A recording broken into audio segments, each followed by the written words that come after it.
The autism is such a tremendous horror show, what's happening in our country and some other countries, but mostly our country. How are you doing on that? We are doing very well. We will have announcements as promised in September.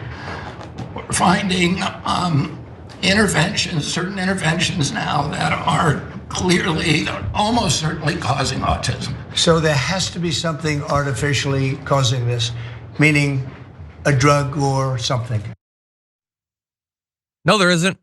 And he knows that. I mean, more importantly, he doesn't care. Trump does not care at all about this. This is just a thing that he's giving RFK Jr. because he needed the weirdos that support RFK Jr. That's all it is. There's nothing artificially causing that. Do we have to debunk it again? Again, the 1,000th time? They're better at detecting it. That's literally all it is. RFK Jr. probably doesn't know better. The best parts of his brain were eaten by parasites years ago. And he's far too stupid and unqualified to actually understand the literature that he puts on his desk and then doesn't actually read. And so when Trump says, how are we doing on autism? He says, we're doing great.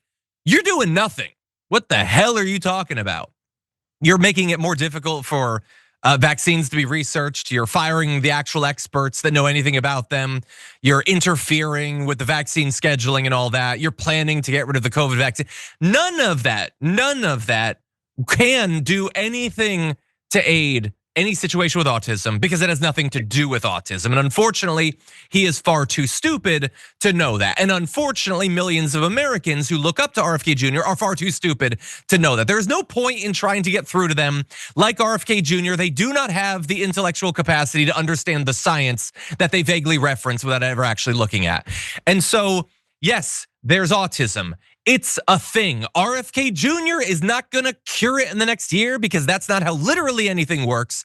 And unfortunately, we do not have a president that can look in RFK Jr.'s blank, empty eyes, see the back of the skull reflecting your own image back to you, and then keep him as far as hell away from any influence whatsoever on vaccines. But that's not what's happening. Instead, he's been given unilateral control over it, and far more damage will end up being done in this area than has already been done. He is doing, RFK Jr., everything his most harshest critics have said he would do. That's what he came in to do, to interfere with the science, to get between the doctors and the experts and the actual recommendations, the actual funding that's supposed to go to it. And Trump can just make a stupid little reference to it in his cabinet meeting, then go on about his life, not caring about the damage that's gonna be done, as RFK Jr. does on a wider scale than he's already done on the local scale, encourage the spread of horrid diseases. What do you think, Sharon? That about sums it up.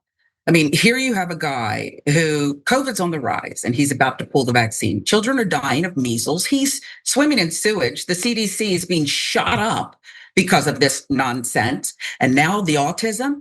And you know what the saddest part is?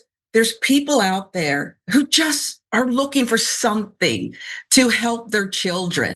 And he's giving them false hope. I sat next to somebody like that for years before they fired him, my co-anchor, who raised tons of money off of this. He'd always tease it and he'd say, coming up tomorrow, I have a big announcement. This is gonna cure everything.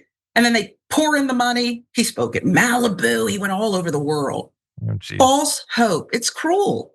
It's cruel. And the only thing I will say about Trump is he does not know. He's not that bright. He just doesn't care. That part I agree with. He just doesn't care. He told us to inject bleach. Clueless.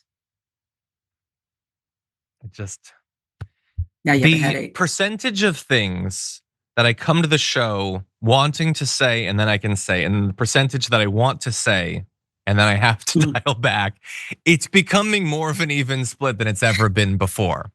So I'm just gonna move on with the rundown at this point, but I'm very worried about the damage, the long-term damage that's gonna be done. God knows the medicines and the breakthroughs that will not now be found as a result of this unnecessary obstacle to actual scientific progress.